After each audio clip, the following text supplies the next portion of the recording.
I'm not sure whether other people on the tube would be happy, but I look at other people more. I like to observe, have a look at what someone's wearing, imagine what sort of person they'd be, just try and live in the moment a bit more. That's right, no Facebook, no Twitter, no Instagram, no WhatsApp.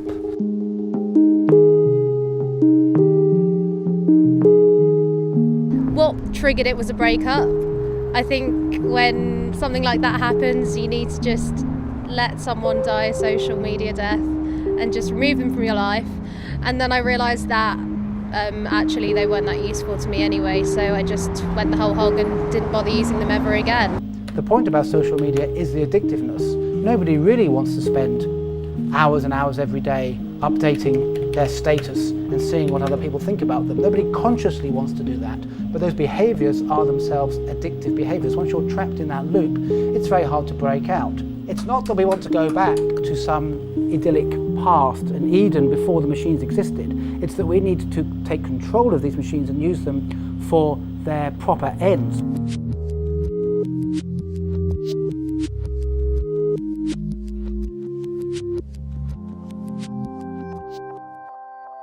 The bad thing is that you think people's lives is much more fun than your own life. When I'm on the bus, I just see people like zombies, and I'm like, all right, it's a sunny day, there is something to see, not only your phone, I like to be present when I share something about myself with someone so I can get their feedback and either stop right there or tell them the story behind it or give context. Sometimes I might withhold a certain opinion rather than being kind of rapid fire because maybe it requires a bit of nuance, and maybe the best thing is not for me to just shoot my mouth off online because some headline made me angry. The thing is, the world is real whether we want to believe it or not, and it's really important for us to have a sense of where we are in that world. I don't like to use the term social media at the end of the day because it implies that it's designed to promote social behaviors when usually it's designed to promote the amount of attention that we're giving it. In order to grab our attention, because there's so much competition, design has to appeal to the lower parts of us, to the kind of non-rational, automatic, impulsive parts of us. And so this is why we get things like clickbait, like sensationalism, things that appeal to our outrage. And there's a whole industry of consultants, of psychologists who are helping designers really punch the right buttons in our brains so that we do keep coming back for more and we do stay hooked on the products. At the end of the day, they're advertising systems, not really social platforms.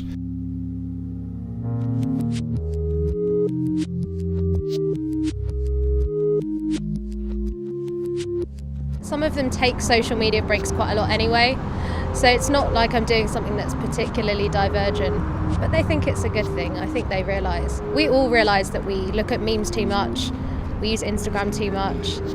It's just whether we realise that and do something about it. There are things that give us, instant pleasure, and they're like the more gluttonous things like food and sex and stuff like that, and they give us a really high spike of pleasure, but the things that are the most worthwhile are the things that you spend a lot of time on. So playing the piano is not pleasant to begin with, but you get like a much more steady wave of satisfaction. So it does matter, because the pleasures that are sometimes the most time-consuming or the ones that take the most work can be the ones that are the most fulfilling. Those are the pleasures that are self-actualizing, that help you realise a part of yourself you didn't have. I'm on it probably every day just to be nosy. I'm sure I could live without it. We did before, didn't we? Yeah.